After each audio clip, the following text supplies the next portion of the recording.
She didn't scream. She didn't cry. She didn't even wake him up. At 2:58 in the morning, 7 months pregnant, she picked up a single duffel bag, walked out of $30 million penthouse, and disappeared into the dark. On the pillow next to her sleeping husband, she left a note. 4 lines. No novel, no argument, just a verdict. He would read it at 6:47 a.m.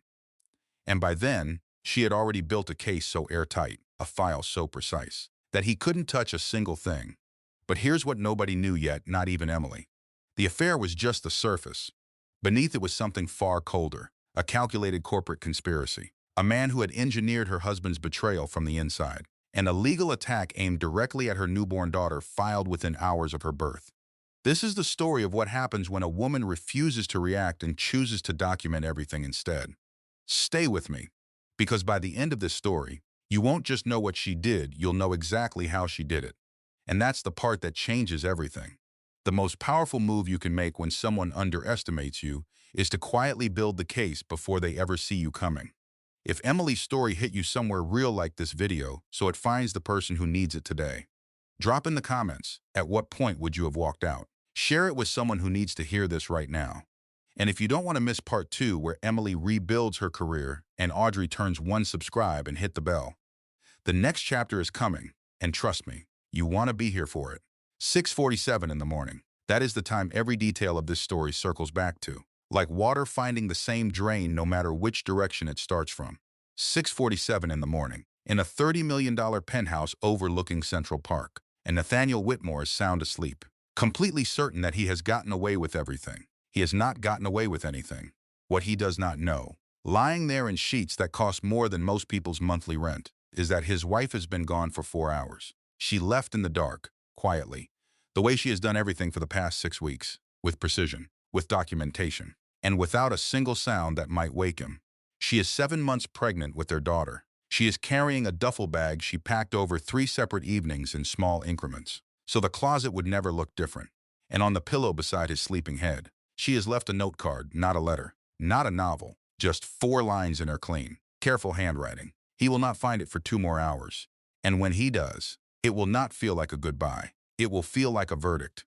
But before we get to that note, before we get to the boardroom that turned against him and the man behind everything who none of them saw coming, you need to understand what this marriage looked like from the outside. Because from the outside, it looked like the only story worth wanting.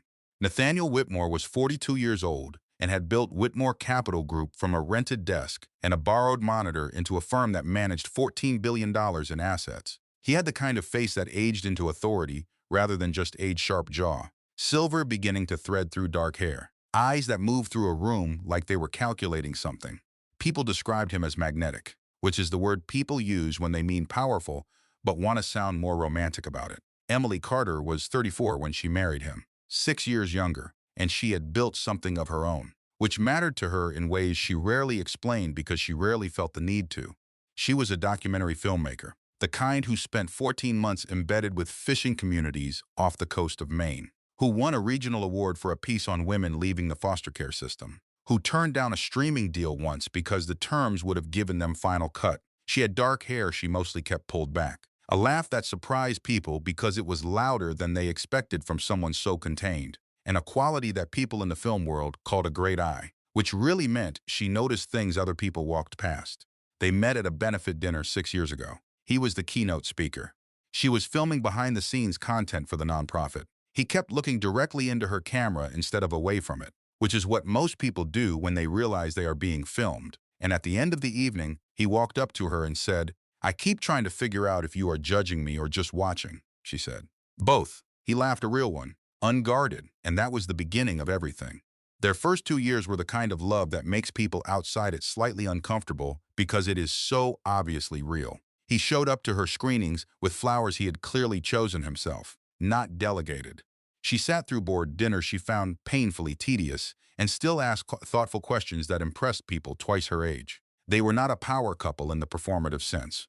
They were just 2 people who genuinely seemed to prefer each other's company to almost anyone else's. Then came the miscarriages, the first at 11 weeks, the second at 14.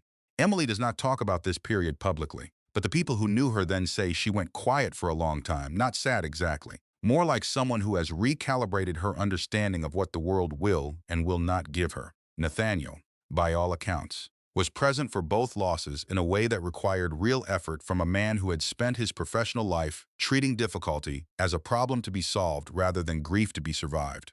He sat with her. He did not try to fix it. So when the pregnancy took hold the third time, healthy at 8 weeks, healthy at 12, healthy all the way through the first and second trimesters, the joy in that penthouse was not the ordinary joy of two people who expected this. It was the specific relief of two people who had stopped being certain it would ever happen. Emily would press her palms flat against her stomach in quiet moments when she thought no one was watching. Nathaniel kept the first ultrasound photo in his wallet for months, which his chief of staff Daniel found out about by accident and never mentioned to anyone, because he understood that some things are private in a way that does not need explaining.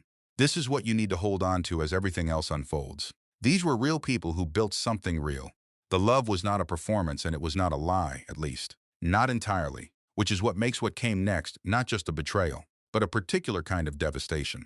The kind that requires you to go back and re-examine everything you thought you understood about the past 6 years and decide which parts were true. Because 6 months into the most precious pregnancy of their lives, something began to change in Nathaniel Whitmore. It happened slowly enough that Emily, who noticed almost everything, almost missed it, almost. It started with evenings. He had always worked late, that was not new. But there is a specific quality to working late that involves guilt, and a different quality to working late that involves overextension. And Emily had spent enough time filming human subjects to know the difference. The quality began to change around October. She would wait for him past 9, sometimes past 10. Dinner kept warm on the stove the way she had done since their second year of marriage. He would come home with his tie loosened in a particular way, his phone face down on the counter before he had even said hello, his eyes landing on her stomach in what he seemed to think was warm attention but what actually felt, if she was honest with herself, like inventory, like checking that everything was still in its place. She told herself it was stress. The fourth quarter was always brutal at Whitmore Capital. She told herself he was processing the pressure of becoming a father in the only way he knew how, by focusing more intensely on work. She told herself she was projecting, reading anxiety into neutral behavior because she was 34 weeks pregnant and running on broken sleep and the constant low-grade physical discomfort of carrying another human being in her body. She told herself all of these things, and she almost believed them. Right up until the evening he walked past her at the kitchen counter, she was 7 months along, visibly, unmistakably, holding a cup of tea and talking to him about something ordinary, and he walked past her as if she were a piece of furniture, not unkindly, not dismissively, just automatically, the way you navigate around a table that has always been there, like she had stopped being a person he was in conversation with and had become simply part of the environment he moved through on his way to somewhere else. She went to bed without saying anything. She lay there in the dark with his side of the bed empty beside her and thought about the word she had almost used in her head just now. The word was distance. And the thing about distance is that it is never just about geography. Distance is a direction. It means someone is moving somewhere. And if they are moving somewhere, the question you eventually have to answer is, toward what? She did not sleep much that night, but she began, quietly and without any drama, to pay attention in a different way. The way you pay attention when you are no longer sure what you are looking at. She did not know it yet, but this was the beginning of the most important investigation of her life. There is a particular kind of grief in discovering that your instincts were right. Most people imagine they would feel vindicated in that moment, but Emily Carter would later describe it differently. She said it felt less like confirmation and more like stepping off a stair you did not know was missing. The ground was still there. You just got there faster than you expected. And the landing was harder than it should have been. The first genuinely wrong detail came 9 days after the night he walked past her in the kitchen. She was not snooping. That is important, not because it changes what she found, but because it changes the nature of her position. She was reaching past his phone on the kitchen counter to get to the coffee maker. His phone was face down, as it almost always was now, but the edge of a notification was still visible along the side of the screen as she passed. She did not pick it up. She did not need to. She caught 2 words in the preview of an email subject line, barely a half second of reading before she looked away. The 2 words were, "Again tonight." The sender name was Vanessa Cole. She made her coffee. She sat down at the kitchen island. She drank it slowly and thought about what she had just seen with the same methodical calm she brought to logging interview footage. Not panicking, not spiraling, filing.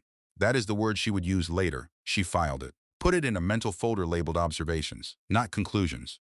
Because Emily Carter had spent enough years making documentary films to know that a single data point is not a story. It is the beginning of a line of inquiry. Over the next 11 days, she followed that line carefully and without any confrontation. The phone staying face down was consistent. She noted this, and noted that this was new behavior within the last 6 weeks. Specifically, before that, his phone had always been face up, charging on the nightstand, nothing hidden. She noted the timing of his late arrivals and cross-referenced them against his public calendar, which she had access to through a shared assistant account she had had for 3 years. On 4 of the evenings where he had come home after 10, his calendar showed no meetings scheduled past 7. She noted this too. She noted the particular way he answered questions about his day. Not lying. Exactly, but narrowing. He had always been a detailed storyteller. It was one of the things she loved about him. The way he narrated the small bureaucratic frustrations of his world with genuine color and wry humor. Now he gave summaries. Fine. Busy. The Hartley account. Nothing interesting. He was still answering. He had just stopped telling. She noted the perfume. She did not confront this either. She registered the scent something light. Expensive. Not hers. On the collar of a dress shirt he brought to the dry cleaning bag himself, instead of leaving it on the closet hook the way he always had. She left it there. She just wrote the date in a small notebook she kept in the pocket of her maternity cardigan and moved on. By the time the 11th day arrived, she had 6 entries in that notebook. 6 observations, each with a time, a date, and a specific detail. No accusations. No confrontation. No emotional overreaction that could be dismissed as pregnancy hormones or insecurity. Just a record. Quiet and growing. Here is something that most people in this situation do not do, and it matters more than almost anything else. Emily did not act on instinct. The instinct to confront him, to demand answers, to let the hurt drive the conversation is understandable. It is human. But confrontation without documentation gives the other person time to cover their tracks, time to recalibrate their story, time to reframe your emotional reaction as the problem rather than their behavior. Emily had seen this happen in her work, in the stories of the women she had filmed over the years. Women who confronted too early and found themselves suddenly cast as the unstable one in a narrative they did not write. She was not going to let that happen. Instead, on day 12, she picked up her phone and called the one person she trusted completely. Claire Bennett had been Emily's best friend since their junior year of college, when they were assigned as lab partners in an environmental science class neither of them wanted to take. Claire had gone to law school, not because she had always wanted to be a lawyer, but because she was the kind of person who wanted to be useful in specific, practical ways, and law was the most precise tool she could find. She had spent 4 years at a family law firm in Manhattan, doing work that was often heartbreaking and occasionally infuriating, and always, she felt, necessary. She was 35, with short dark hair and a manner that people sometimes described as blunt, but which was actually more specific than that. She had no patience for performance, from clients, from opposing counsel, or from friends. When Emily called her that Tuesday morning, Claire picked up on the second ring. Emily did not say hello. She said, "I need you to listen to something before you say anything." And she read Claire her notebook, all 6 entries, in the flat, even tone of someone reading a deposition. When she finished, there was a silence. Then Claire said, "Tell me what you've seen, not, are you sure?" Which is the question people ask when they want to give you an exit. Not, maybe there is an explanation. Which is the question people ask when they are afraid of where this is going. She said, "Tell me what you have seen," which is the question a lawyer asks when she is already in the room with you. Emily told her everything, all of it, exactly as she had observed it, without interpretation, without embellishment, without the emotional layer she had been holding at a careful distance for 11 days. When she finished the second time, Claire's voice had a quality Emily recognized from years of friendship. It was the voice Claire used when she was shifting from listening mode into working mode. "Okay," Claire said, "here is what we do not do. We do not touch joint accounts. We do not move money. We do not send any message to any account associated with Vanessa Cole or his firm. We do not say anything to anyone inside his professional circle. And we do not confront him." A pause. "What we do is find out what we are actually dealing with before we decide what to do about it. Are you with me?" Emily said she was with her. "Good," Claire said. "I know someone. His name was Frank Doyle. He was 63 years old, retired from the FBI after 22 years, now running a private investigations firm out of a deliberately unremarkable office in Midtown that had 2 plants. a second-hand desk, and a single framed photo on the wall of a lake in Vermont he had never told anyone the name of. He was not the kind of private investigator people imagined from television. No leather jacket, no dramatic pauses. He was compact and quiet and meticulous, with the particular stillness of someone who had spent decades in rooms where the wrong movement could change everything. He charged more than most and delivered more than any. Claire had referred 3 previous clients to him. All 3 had come out of their situations with substantially better legal footing than they had entered them.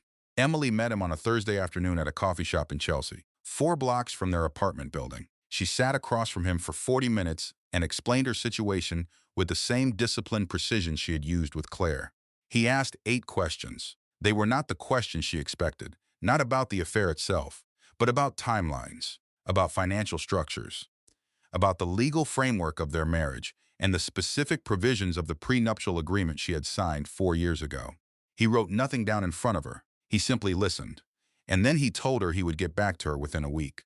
She walked home in the November cold, one hand pressed lightly against her stomach, and thought about the word Frank had used at the end of their conversation when she asked him what he expected to find. He had said, evidence, not, I will see what turns up. Not, there might be something to this. He had said evidence. Present tense. Declarative. She went home. She made dinner. When Nathaniel came home at 9:15, phone face down on the counter within 4 seconds of walking in. She smiled and asked him how his day was. He said, busy. The Hartley account, she said. Of course. Are you hungry? And she put his plate in front of him and sat across from him and watched him eat. And he noticed nothing different about her at all. Frank Doyle came back in 6 days, not 7. He called Claire first, because that was the protocol they had established, and Claire called Emily, and they met again at the coffee shop in Chelsea on a gray Wednesday afternoon. Frank set a manila folder on the table between them. He did not open it immediately. He looked at Emily first. Before I show you this, he said, I want you to understand something. What I found does not require you to make any decision right now. You have time. More time than you think. Emily looked at the folder. Show me, she said. Frank's approach to investigation was methodical and entirely legal. He was always clear about this. Had been since his FBI days when anything obtained improperly became a liability rather than an asset. What he had gathered in 6 days was gathered through public records, through legal access to hotel loyalty program disclosures, through financial filings that were part of the public record, and through a network of professional contacts who operated within clear ethical boundaries. He had not hacked anything. He had not bribed anyone. He had simply known where to look and how to read what he found there. What he found was this. A corporate credit card registered to Whitmore Capital Group had been used at the Meridian Hotel in Midtown on 11 separate occasions over the past 5 months.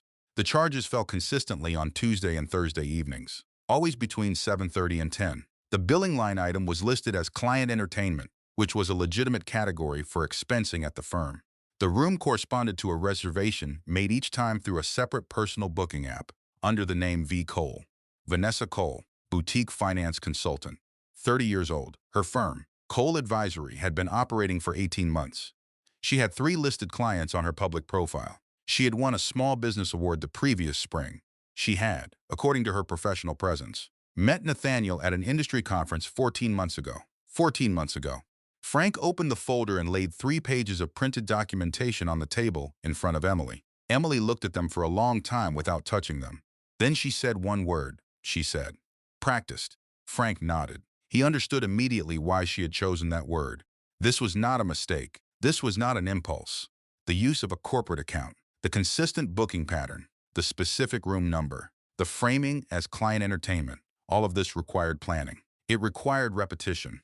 It was, in the specific sense of the word Emily had chosen, practiced, as in it had been done enough times that it had become a system.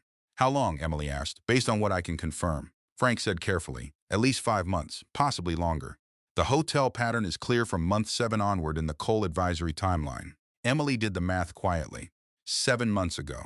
She had just entered her 2nd trimester. 7 months ago. The pregnancy had cleared the point of greatest risk, the point where she had finally allowed herself to fully believe it was going to happen. 7 months ago, she had cried with relief in her obstetrician's office while Nathaniel held her hand. She pressed her hands flat on the table, which was the physical version of what she did internally when she needed to keep herself assembled.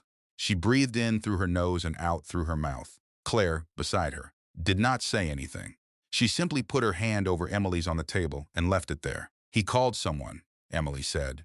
Her voice was even, while I was still in the room with the doctor. He said he needed to step out to take a call. I thought it was work. She paused. I thought it was work for 7 months. Frank closed the folder. What would you like to do next? He asked. I want to know everything, Emily said. And then I want to be so prepared that when I leave, he cannot find a single thing to use against me. Frank and Claire exchanged a glance across the table, not a glance of doubt, a glance of recognition, the kind that passes between two professionals when they realize the person they are working with is going to be okay. Not because the situation is okay, but because the person inside it is built for survival. Over the next 3 weeks, they built what Claire called the file. Emily's contribution was the notebook, now expanded to 4 pages, and 3 voice recordings she had made in the kitchen when conversations felt significant. Frank's contribution was the documented hotel record, additional information about Vanessa Cole's professional timeline, and a detailed accounting of the firm's credit card use patterns over the relevant period. Claire's contribution was a legal framework, a review of their prenuptial agreement, an assessment of their marital assets, a careful mapping of which accounts were joint, which were separate, and what Emily's independent financial position actually looked like. Her independent financial position was stronger than she had realized. She had a production company registered under her own name with documentary licensing income that had been accumulating quietly while her attention was elsewhere. She had a separate savings account from before the marriage that she had never consolidated. She was not stranded. She was not dependent on him in the way many people in this situation are. You can actually do this, Claire said one afternoon in her office. Surrounded by the neat stacks of paper that constituted Emily's case, you have grounds. You have evidence. You have independent resources. You are in a better position than you probably think you are, Emily said. I know. She pressed her hands against her stomach. I just need to pick the right moment. When are you thinking? After 36 weeks, Emily said. I want to be past 36 weeks before I move. Not because I am afraid, because I want to be medically stable when everything starts moving. Claire nodded. That gives us 3 weeks. Emily nodded back. 3 weeks is enough. And it was. Or it was supposed to be. There is something she allowed herself in this period that she would not allow later, when everything accelerated faster than she planned. She allowed herself, for a small window of time, to feel the grief. Not about the betrayal exactly, though that was part of it, but about the version of her marriage she had believed in, about the Sunday mornings in the early years and the hand he held in the obstetrician's office while she cried with relief. She did not know whether those moments had been real or strategic or something in between, and she would have to spend a long time making peace with not knowing for certain. She cried once, in the shower, with the water running loud enough that even if he had been home, which he was not, he would not have heard. She cried for about 4 minutes. Then she turned the water colder, took 3 slow breaths, and went back to her notebook. She was building a documentary, except the subject was her own life, and she could not afford to miss a single detail. 3 weeks would have been enough if everything had gone to plan, but the nature of plans, Emily had learned from years of documentary work, is that they account for what you know and are silent on what you do not. And there was something happening inside Whitmore Capital Group that nobody in Emily's carefully assembled team had any knowledge of yet. What she learned first was not the conspiracy. What she learned first was something smaller, and in some ways more devastating, the private confirmation of what she had already documented. She learned it by accident, on a Tuesday evening when Nathaniel came home early for once, and she had stepped out of the kitchen to get something from the coat closet near the front door, and she heard his voice before she heard her own footsteps stop. He was on the phone, standing in the hallway outside their bedroom, his back half turned, his voice low and certain in the way it gets when he is closing a deal, not asking, not persuading, just stating a settled thing. And she heard him say, "She will not even suspect. She trusts me completely." She stood in the hallway and listened to the rest of the sentence, which was nothing consequential. An instruction about timing, a specific address, and then she went back into the kitchen. She sat down at the island. She put both hands flat on the counter, and she stayed very, very still. Because here is what she had not been prepared for. The documentation she had gathered over the past several weeks had confirmed that the affair was real, that it was extended, that it was systematic. All of that was devastating. But it was the devastation of discovering that someone you loved had made a choice that hurt you. It was the devastation of a broken promise. This was different. This was the confirmation that he had looked at her, the person who had cried with him through 2 miscarriages, who had eaten dinner at the table waiting for him at 10 at night, who had pressed her hands against her stomach in quiet moments that he had witnessed enough times to know what they meant. And he had looked at all of that and decided that her love made her easily managed, that her trust was a resource he could use, that she would not suspect because she trusted him completely, and her complete trust was an advantage, not a gift. She was not a person to him in the moments that mattered most. She was a useful belief he had not bothered to correct. She added 4 words to her notebook that evening. She wrote the date, the time, and then she wrote, "He said she trusts." She drew a box around it, and then she closed the notebook. She called Claire that night. Claire listened. She did not say, "I am sorry." She said, "Okay. We go in 2 weeks, not 3. Can you be ready?" Emily said she could be ready. They accelerated the timeline. Frank delivered the final documentation package the following weekend. The file was now, in Claire's word, airtight. Hotel records, calendar cross-references, the established timeline of the Cole Advisory Business Registration, voice recordings, the notebook, a complete financial inventory of their marital assets, a draft legal action prepared and ready to file the moment Emily gave the word. Claire scheduled a meeting for the following Friday to review everything one final time. She told Emily, "When you are ready, you walk out and you are protected." Emily sat across from Claire in her office and felt something she had not felt in weeks. She felt the specific lightness of a problem that is still hard but is no longer impossible. She allowed herself, for the first time in 6 weeks, to breathe fully. She thought, "The hard part is over." She thought, "I did this right." She was wrong, but she did not know it yet. The call came on a Thursday. Claire's voice was different when Emily picked up. Not alarmed exactly, but specific in a way that was worse than alarm. The way a doctor sounds when they are being careful. "Emily, I need you to see something. Are you home?" Emily was home. Claire told her to sit down. Then Claire told her what she had found. Nathaniel's legal team, not his personal attorney, but the white shoe firm on retainer for Whitmore Capital Group, had filed paperwork 2 days earlier. Not divorce paperwork. Something else. A preemptive petition citing concerns about the mental fitness of his spouse during pregnancy, documenting what they called a pattern of erratic behavior, increasing social isolation, and paranoid ideation inconsistent with normal prenatal emotional experience. Emily read the language 3 times. "Who fed them this?" she asked. "Someone inside his world," Claire said. This level of specificity, the language about isolation, the characterization of behavior, this was not built on his observations alone.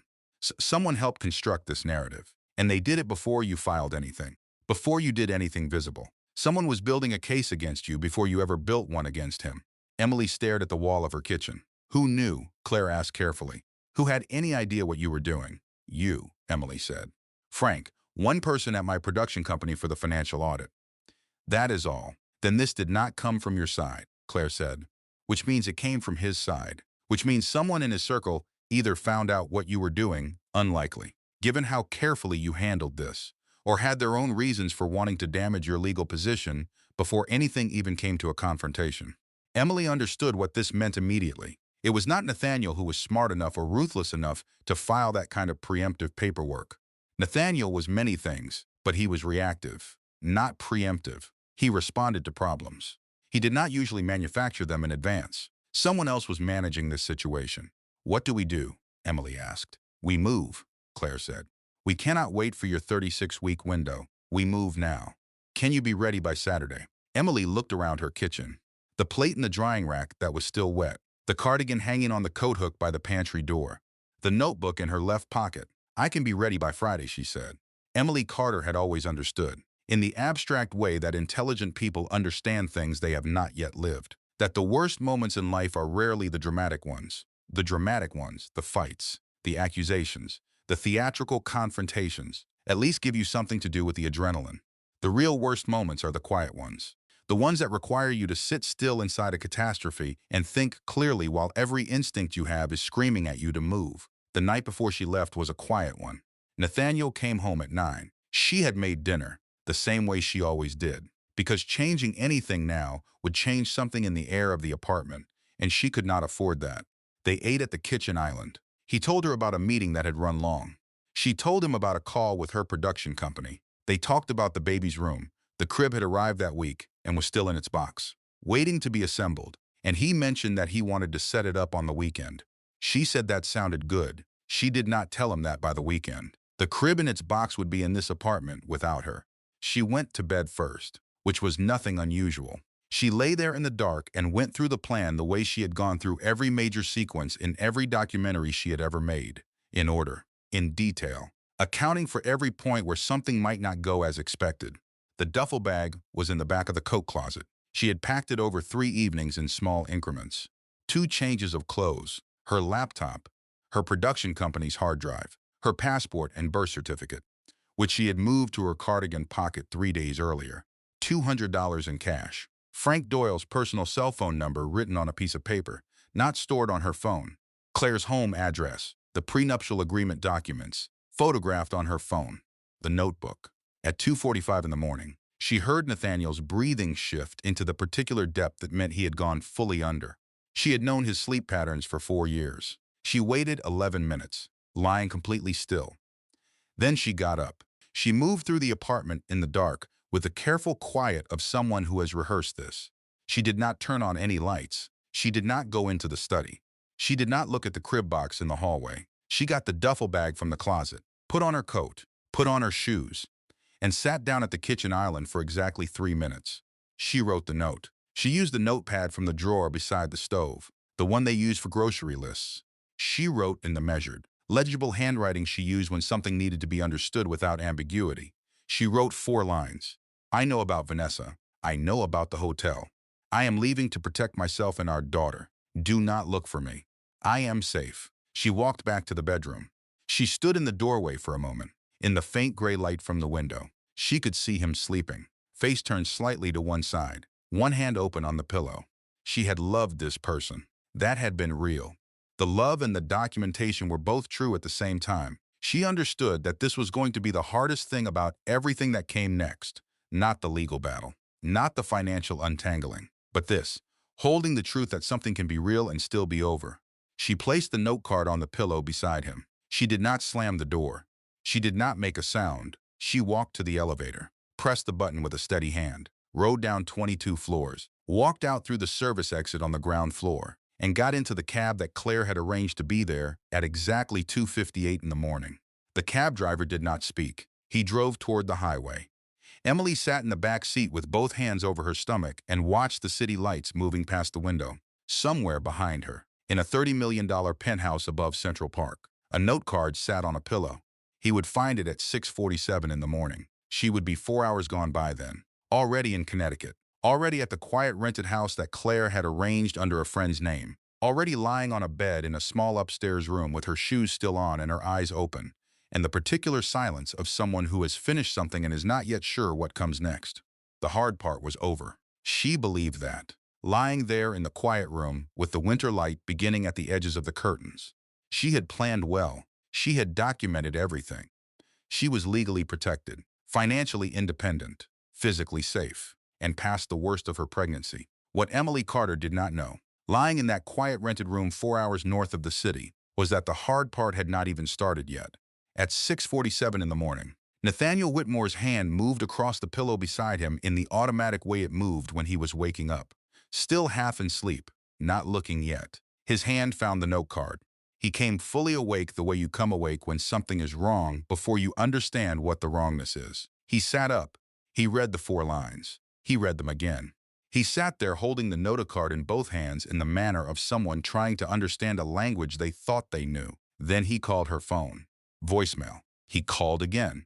Voicemail. He sat on the edge of the bed in his shirt from the night before and looked at the note card in his hands and felt the first wave of something that was not guilt exactly. Guilt would come later and would take different shapes than he expected, but was closer to the vertiginous sensation of the ground moving under you when you believed it was fixed. He had believed something. He had believed it so thoroughly that he had stopped checking whether it was true. And now, holding 4 lines in his wife's handwriting, he understood that the belief had been wrong and the price of being wrong was enormous, and he had no idea yet how enormous. He called Claire Bennett. She picked up on the 4th ring and said in a voice he would describe later as like talking to a door, "Nathaniel, I cannot speak with you about Emily directly. If you want to communicate with her, have your attorney contact mine." And she hung up. He called Daniel, his chief of staff of 8 years, and told him to clear his entire day. Daniel, who knew Nathaniel well enough to understand that clearing an entire day was not the request of a man who is fine, asked no questions. Nathaniel did not eat breakfast. He did not shower. He sat in the kitchen of his $30 million penthouse and looked at the coat hook by the pantry where her cardigan usually hung, and noticed for the first time that it was gone. And he began, for the first time in a very long time, to understand what it feels like to be in a room that someone has left. The first catastrophe arrived 48 hours after Emily left. She was sitting in the small kitchen of the rented Connecticut house, eating toast, the only thing she had been able to face that morning when Claire called. Claire had a particular way of beginning phone calls that conveyed their tone before she had said anything meaningful. When it was administrative, she said Emily. When it was urgent, she used her full name. She used her full name now. There is a motion in family court, Claire said. Emergency. It was filed 4 hours ago by Whitmore Capital's legal team. They are claiming you crossed state lines with intent to conceal a child. Emily put the toast down. That is not a legitimate claim, she said. I am not in labor. The child is not born. You cannot conceal a child that has not been born. You can attempt to establish jurisdiction outside New York before the birth, which is what they are arguing, Claire said. It is aggressive and it is thin, and a reasonable judge will see it that way. But it is filed. It is a public document. And if they push it far enough, there is a pathway to a warrant. Emily was quiet for a moment. Who pushed this? She asked. Because Nathaniel did not think of this. Whitmore Capital's legal team has a family law partner on retainer, Claire said. Someone very senior filed this motion within 48 hours of you leaving. That is not a reactive move. That is a prepared one. So they were ready for me, Emily said. Someone was ready for you, Claire said. Whether it was Nathaniel directing them or someone else directing events through Nathaniel, I do not know yet. What I know is that we need to respond to this motion today. Emily put her hand on her stomach. 28 days. She was 28 days from her due date. She had planned to be in this rented house, quietly, legally, with Frank's documentation and Claire's legal framework and a clear medical plan, until everything was settled enough that she could breathe. And now, 48 hours in, there was a motion in family court with her name on it. Tell me exactly what I need to do, she said. Claire told her. They spent the next 2 hours on the phone working through a legal response. Claire had an affiliate attorney in Connecticut who could appear on Emily's behalf. Frank Doyle was already researching the family law partner on Whitmore Capital's retainer to understand how they had assembled this so quickly. It was, Claire said again, a thin motion. But thin was not the same as harmless. Emily had been shaking during the first part of the call. By the second hour, she had stopped. She had her notebook open on the kitchen table. She was taking notes. Here is something that people in crisis do not always understand until afterward. The moments that feel most impossible are often the ones that require the least emotion and the most execution. When everything is moving and nothing is stable, the only anchor you have is the next specific task. Not the long-term problem, not the overwhelming whole of it. Just, what is the one thing that needs to happen in the next hour? Emily understood this, and she did the next thing, then the next, then the one after that. She had just hung up the phone when her mobile rang again. Unknown number. She almost did not answer. She answered. A man's voice, pleasant and professional, introduced himself as a reporter for a syndication service she did not recognize. He said he was calling because he had reason to believe she was currently located at. And here he gave an address. Her address, the exact address of the rented Connecticut house, which was registered under a friend's name and which only 3 people knew. Her blood went cold. No comment, she said. She hung up. She called Claire immediately. He had the address, she said. The reporter had the exact address. There was a silence on Claire's end. Then Claire said, how many people knew where you were? You, Frank, the friend whose name the house is registered under. That is all. Then it was not your side, Claire said quietly. Someone has access to information they should not have. Emily thought carefully. She had compartmentalized exactly as Frank had instructed. She had told precisely 3 people, and she trusted all 3 of them with her life. No, she said. There is not a leak from my side. Someone inside Whitmore Capital found another way.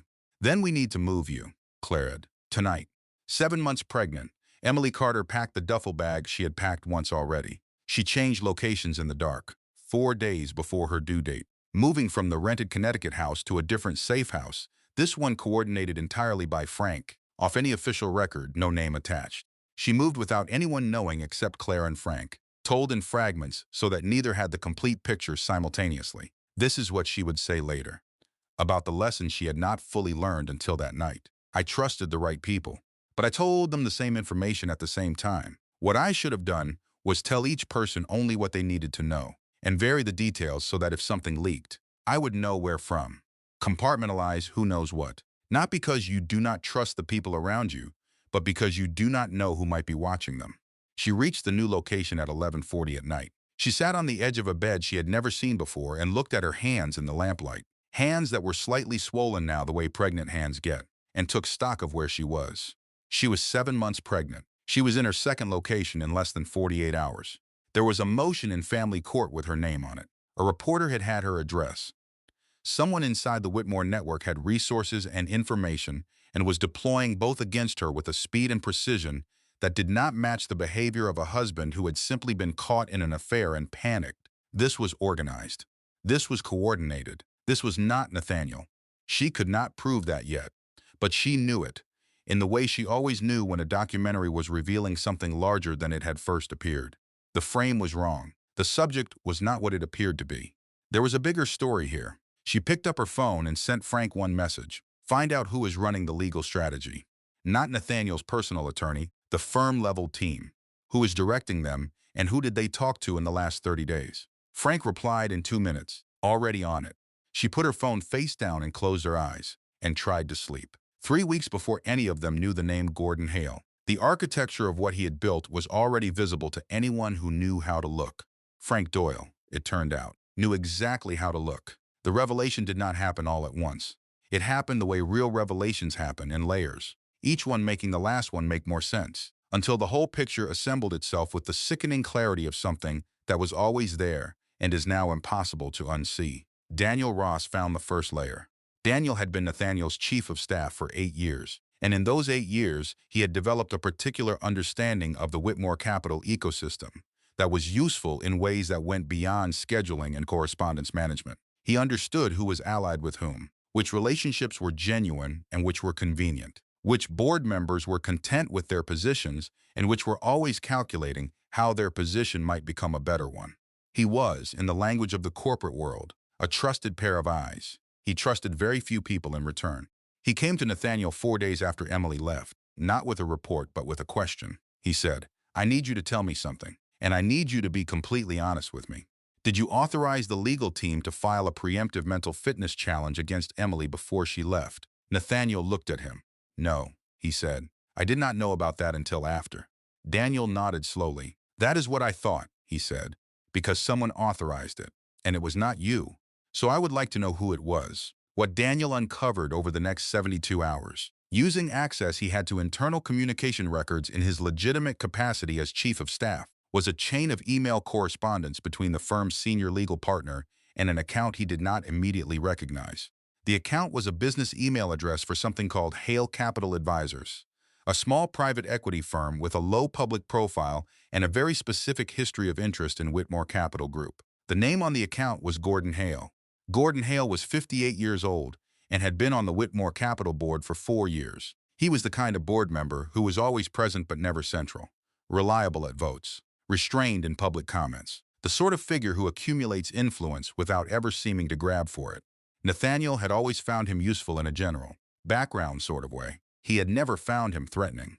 He had never asked the right questions. Daniel brought what he had found to Arthur Reynolds, the board chairman, who was 71 and had known Nathaniel's family for decades, and had a quality that Gordon Hale had perhaps not adequately accounted for.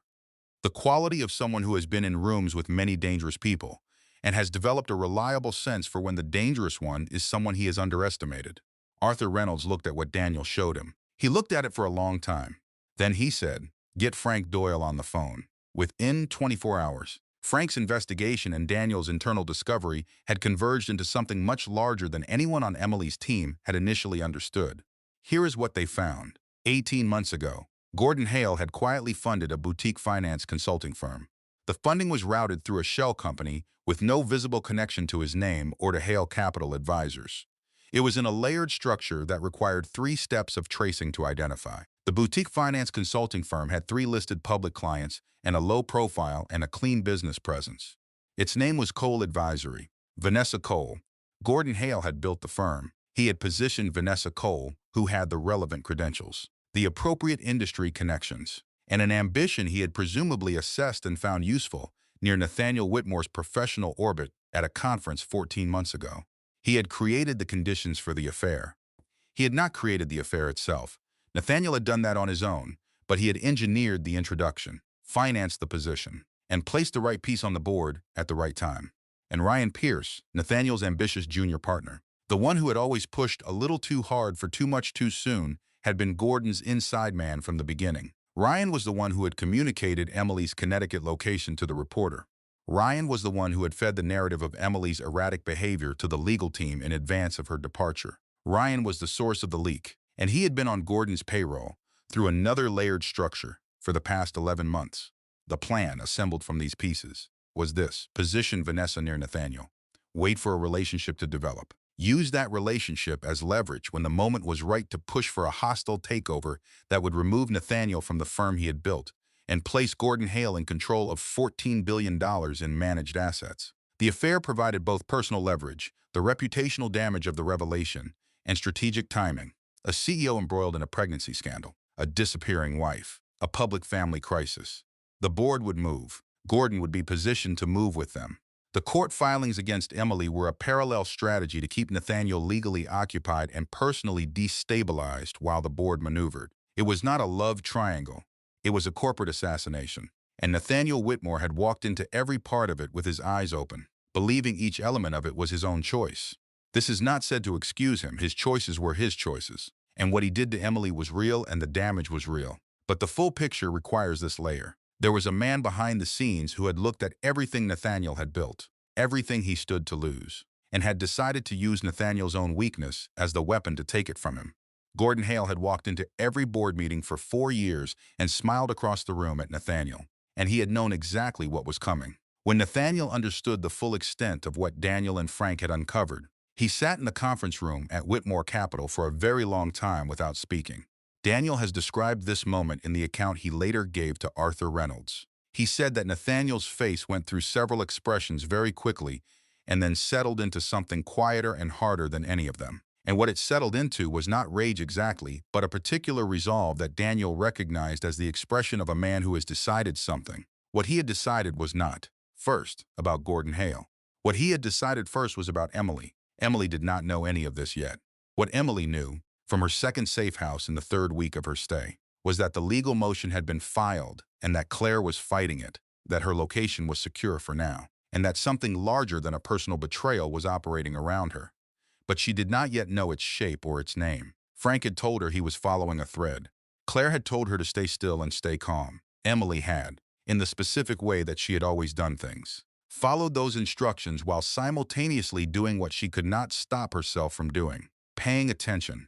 She watched the news. She watched the financial press.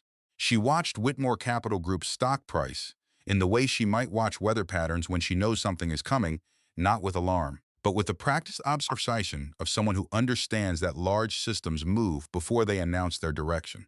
The stock had been moving sideways for 3 weeks. That was unusual for a firm of Whitmore Capital's size and consistency. She noted it. She also noted that she was 26 days from her due date and had moved safe houses twice, and that her back hurt in a specific persistent way that her obstetrician had warned her might be early preparation and that she should monitor without alarm. She was monitoring without alarm. She was doing everything without alarm. Alarm at this point would not help her daughter, and helping her daughter was the one organizing principle that had not shifted since the moment she left. She spoke with Claire every morning and Frank every 2 days. She did not speak to Nathaniel. Through Claire's office, she received a formal communication from his personal attorney, separate from the firm's legal team, which acknowledged her departure and did not contest it. This surprised her, because she had expected aggression. The formal communication was not aggressive. It was in the strange institutional language of legal correspondence, almost gentle. She did not know yet that Nathaniel had told his personal attorney to take a softer position. She did not know yet what Nathaniel now knew. On a Wednesday that felt like every other Wednesday, gray, cold, the kind of day that announces nothing, Emily turned on the television in the safe house living room and saw her own name, not clearly. The broadcast was using the phrase CEO wife and an age and a description of a situation that was precise enough to be unmistakable. The story was framed as a human interest piece about the Whitmore Capital scandal, which was apparently already public in ways Emily had not fully tracked. And the frame the story had been given, she understood this within 40 seconds of watching, was not neutral. The frame was, in the gentle, Devastating language of media that wishes to seem balanced. That of a troubled woman, an isolated wife, a pregnant woman who had disappeared under circumstances described, carefully, as raising concerns. Gordon Hale's planted narrative, the one Ryan Pierce had fed to the press, the one that had been constructed, piece by piece, from careful mischaracterizations of behavior that, in context, made complete sense, and that, stripped of context, could be made to sound like instability. Emily watched her name cycle through a ticker at the bottom of the screen, and she felt something she had been holding at arm's length for 6 weeks collapse briefly into reach. She was going to give birth to their daughter in a matter of days. She was in a house she did not know, in a town she had never been to, having moved twice in a week. She was being publicly characterized as unstable by a narrative she had not consented to and could not currently answer. The man who had built that narrative was still sitting in a boardroom with her husband, and she had no way of knowing how any of it would land. She turned off the television. She sat in the quiet living room. She pressed both hands flat on the sides of her stomach, the gesture she had been making since month 5, the instinctive reassurance that the most important thing was still there, still safe, still hers, and she stayed very still. Here is the moment when the story stops being about strategy. Here is the moment when all the documentation and the notebooks and the legal frameworks and the disciplined compartmentalization fall away. And what is left is a woman, alone, days from giving birth, who has done everything right and is still in the middle of something that is not over, she cried. Not for 4 minutes this time, for longer, quietly in the way she had learned to do things without an audience, without performance, in the specific privacy of a grief that was entirely her own. She cried because she was tired in a way that sleep would not fix. She cried because she had loved someone and that love had been real and had still not been enough to make him see her as a person rather than a fixture. She cried because she was going to give birth to their daughter in a strange place, without him. And their daughter would have her first moments in the world in a room her mother had never seen before yesterday. And that was not the beginning she had imagined. She allowed herself all of it. She did not shrink from it. She had learned, from years of documenting other people's lives, that the worst thing you can do with a hard feeling is refuse to look at it. Look at it. Know its shape. Know how big it actually is, rather than how big you are afraid it might be. When you know its actual shape, you can move around it. She looked at it. It was big, it was real, and it was finite. When she was done, she washed her face, drank a glass of water, and called Claire. I need to know the plan for the birth, she said, in detail. Walk me through it. Claire walked her through it. The hospital was 40 minutes away. Claire had arranged for a doctor who had no connection to the Whitmore name. There would be no public announcement. Frank would know the moment she went into labor. Claire would be there within 90 minutes. You are going to be okay, Claire said. I know, Emily said, and she did know it. She also knew that knowing something and feeling it simultaneously was a thing that sometimes came later. Audrey Rose Whitmore was born 4 days later, at 11:22 at night, in a small New England hospital that smelled like clean linoleum and industrial heating.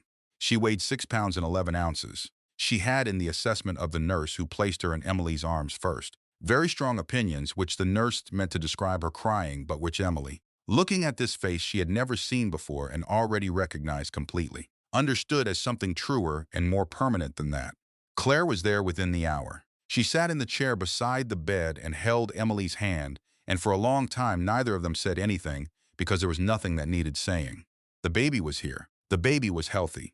The baby was loud and small and certain in the specific way of people who have just arrived somewhere and cannot yet know what the place is but already know that they belong in it. The worst is behind you now, Claire said. Eventually. Emily looked at Audrey's face. I know, she said. I know it is. She was still believing it 3 hours later when Claire's phone rang, and Claire walked into the hallway to take the call, and came back with an expression that Emily recognized from all the times in the past weeks when something had gone wrong in a way that was not supposed to be possible. Gordon Hale's legal team had filed for emergency custody proceedings. The timing was surgical, within hours of the birth, when Emily's medical records were freshest and the characterization of her as a woman in a fragile state was most available to them. The motion cited the pre-existing mental fitness petition. It cited the relocation. It cited everything that had been carefully fed into the narrative over the past weeks. The nightmare was not over. It had changed shape, and it was wearing her daughter's name. There is a version of this story in which Nathaniel Whitmore's reckoning is about his own losses. The firm he built, the marriage he destroyed, the reputation he spent 20 years cultivating, now fraying in real time across financial press and gossip columns simultaneously. There is a version in which everything he does next comes from a place of self-preservation, the calculated move of a man who understands that publicly exposing Gordon Hale is strategically useful to him, and who does it primarily because it is useful. That is not the version that happened. When Daniel showed him the full picture, Gordon Hale, Cole Advisory, Ryan Pierce, the preemptive legal filings, the sourced press narrative, all of it, and Nathaniel sat in that conference room for a long time without speaking. What broke the silence was not what Daniel expected. He had expected Nathaniel to ask about the board, about the stock, about containment.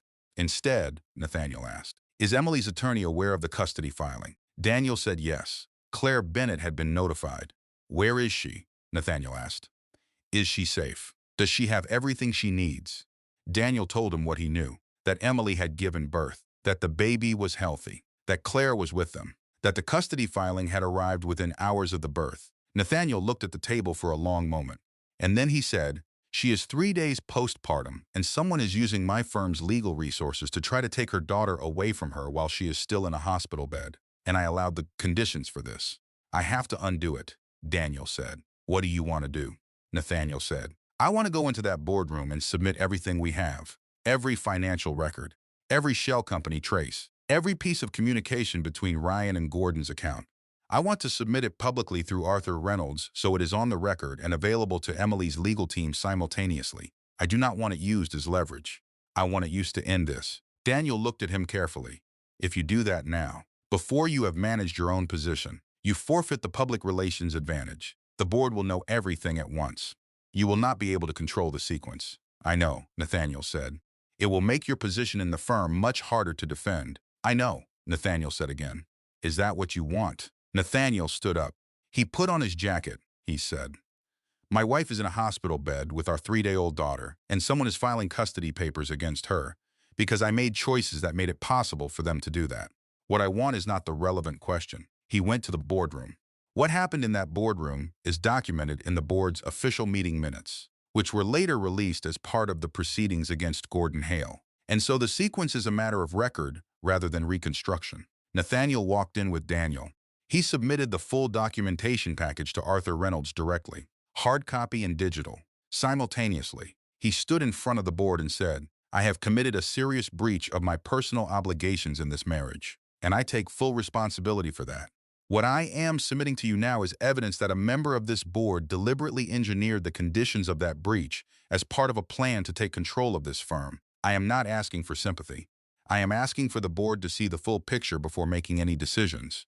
Gordon Hale, who was present, said nothing for approximately 45 seconds. Then he said, "This is a desperate move by a man who is trying to save himself." Arthur Reynolds looked at him. He said, "Gordon, I have been in this business for 40 years, and I know what a desperate move looks like." He tapped the documentation package on the table in front of him. "This is not a desperate move. This is a case." He looked at the room. "I would like to call a recess." The recess lasted 11 minutes. When the board reconvened, the vote to suspend Gordon Hale pending investigation passed 8-1. Ryan Pierce was terminated that afternoon, referred to the firm's legal team for formal action. Meanwhile, 40 minutes north of the city, in a small New England hospital, Emily Carter was sitting in a family court hearing conducted by video link from a conference room on the 3rd floor. She was wearing a sweater over her hospital gown. She had Audrey in her arms. She had Claire beside her and a Connecticut attorney at the table, and a file of evidence that Claire had sent to the presiding judge at 11 in the morning.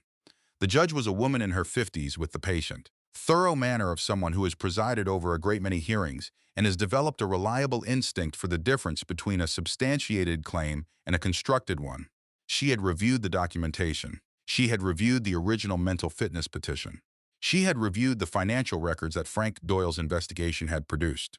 Now part of the official record. She looked at Emily. "Mrs. Whitmore," she said, "I want to say for the record that what I see in front of me is a woman who made careful, legally sound decisions about her safety and the safety of her unborn child in a documented context of marital betrayal and an organized campaign of legal harassment that has since been substantiated through financial records. I do not find evidence of mental unfitness. I find evidence of sound judgment under significant pressure." She dismissed the emergency motion. Emily sat with Audrey in the conference room after the screen went dark and the attorneys moved around her arranging papers and having the procedural conversations that follow legal proceedings. She sat there and held her daughter, 3 days old, still making the specific sound that newborns make, the sound of being new to existence and finding it loud and bright and bewildering and present all at once, and felt something move through her that was not quite any word she had for it. It was not triumph. Triumph is external, it needs a witness. What she felt was something quieter than triumph and more durable. It was the specific peace of having been inside the worst of something and having gotten through it without compromising who she was. She had not screamed. She had not retaliated. She had held herself together for months, and it had cost her something real, and she was allowed to know that. "Claire," she said. Claire looked up from her papers. "We need to get Audrey a better onesie. The one she came out in has a penguin on it, and I did not choose that." Claire looked at the onesie. It did have a penguin on it. She laughed, a real one, the kind that comes from relief as much as anything else, and said, "Noted. First thing tomorrow." Emily looked at her daughter. Her daughter looked back in the unfocused, exploratory way of someone encountering eyes for the second time and not yet entirely sure what they are for. "Hey," Emily said quietly, "I am your mom. I have been wanting to tell you something for a while. You are going to be completely okay." "Both of us are." She meant it. For the first time since October, she meant it without qualification. The things that happen after the crisis do not often make the story. People want to know what happened in the boardroom, what the judge said, whether the villain fell. They want the pivot point, the moment when the narrative turns. What comes after the turn is harder to narrate because it does not have the architecture of drama. It has the architecture of ordinary life, which is more complicated and less satisfying and ultimately more important. So here is what came after. Gordon Hale's removal from the Whitmore Capital Board was made permanent within 6 weeks, following an internal investigation that produced enough documentation of his financial engineering to make defense nearly impossible. The shell company structures were formally traced. The coal advisory funding was disclosed. The board's legal team referred the matter to regulatory authorities, and Gordon Hale spent the better part of the following year speaking with people who have offices with federal seals on the wall and a particular talent for patience and questioning. He did not go quietly. He disputed the characterization, questioned the methodology of the investigation, implied political motivations within the board. He had excellent attorneys and a 40-year history in the industry and a network of relationships that people in his position accumulate like insurance. None of it, ultimately, was enough to change what the documents said. The documents said what they said, clearly and in detail. And the thing about Gordon Hale's plan, the very thing that had made it so sophisticated, was that it had required a paper trail. And paper trails are permanent. Ryan Pierce was terminated and referred for legal action on the same day. He was, in the vocabulary of the people who had worked with him, surprised by this, which is remarkable mainly because it suggests he had believed himself secure enough in Gordon's protection that he had not fully considered the possibility of the protection failing. He was 28 years old and had sacrificed a promising career for a man who had never intended to protect him once protection became inconvenient.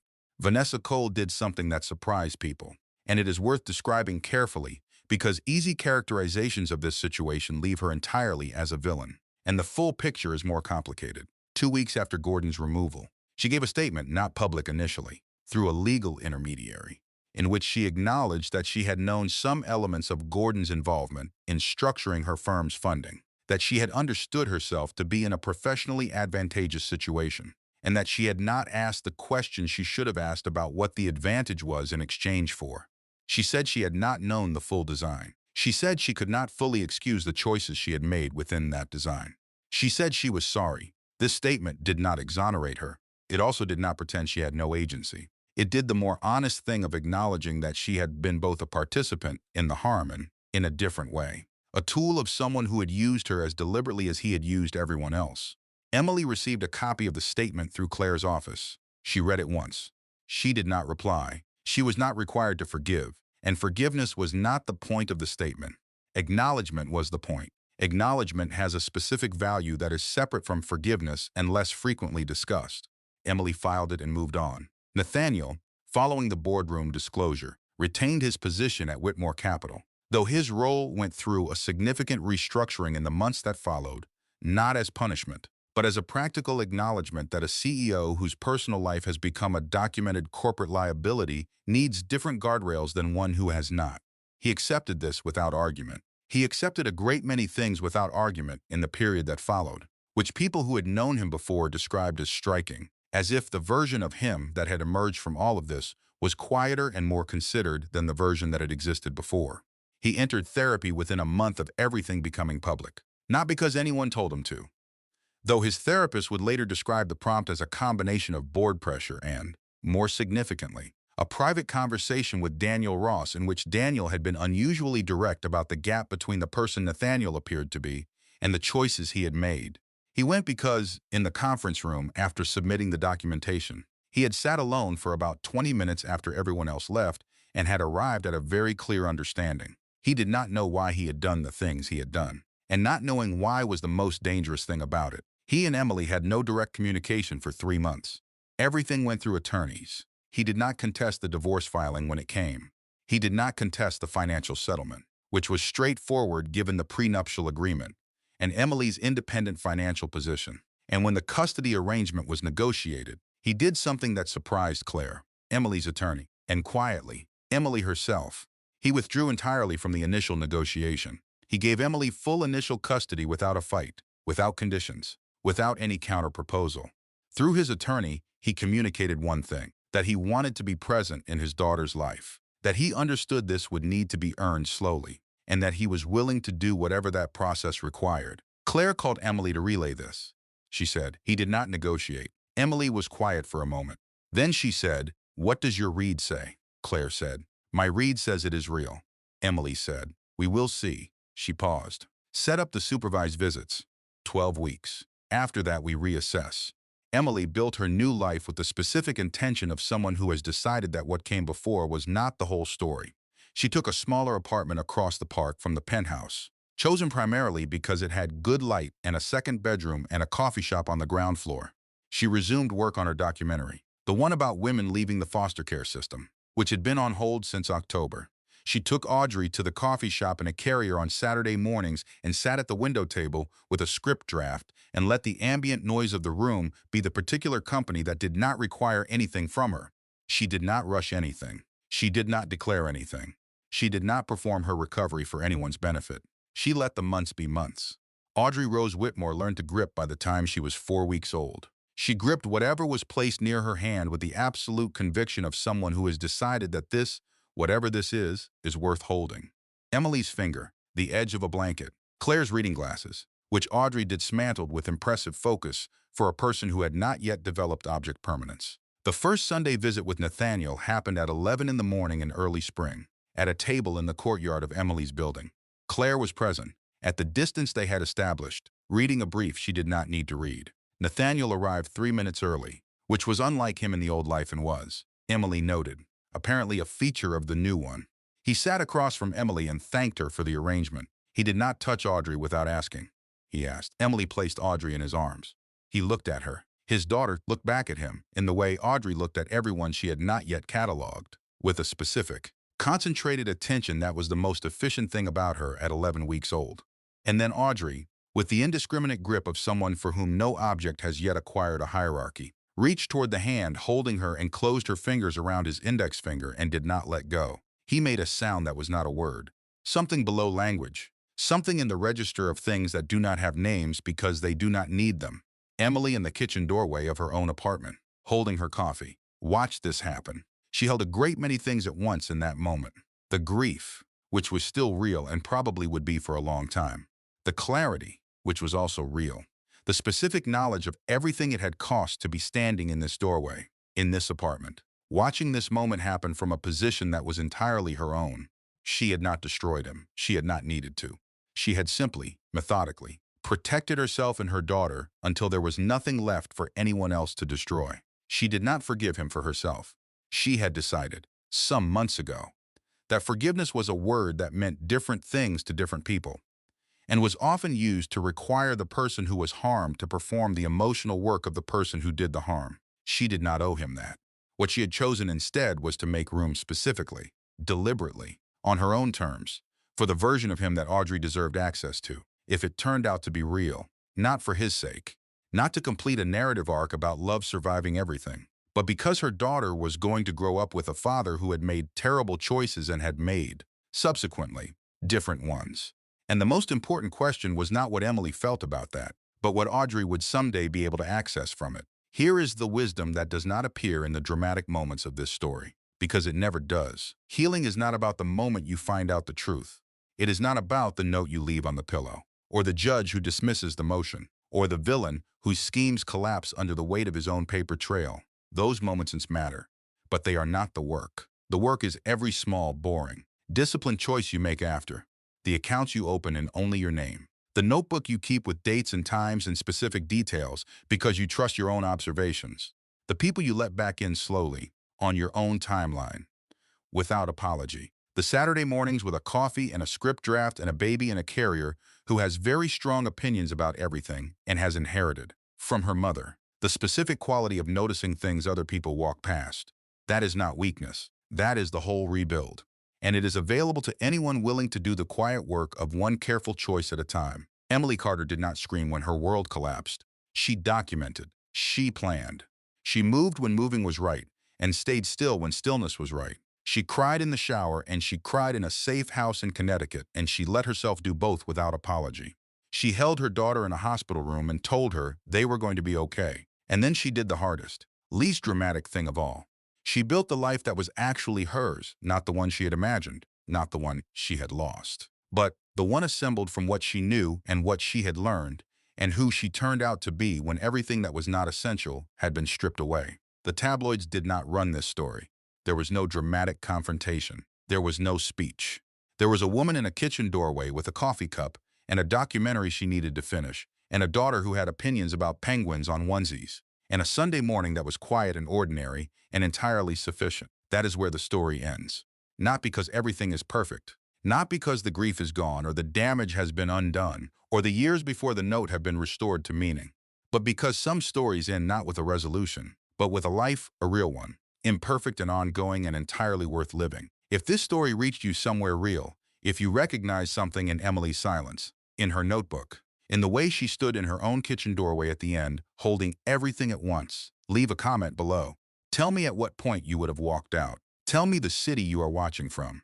And if there is someone in your life who needed to hear this story today, share it with them. Part 2. Emily's first year rebuilding her documentary career and what Audrey's first birthday looked like is coming next week.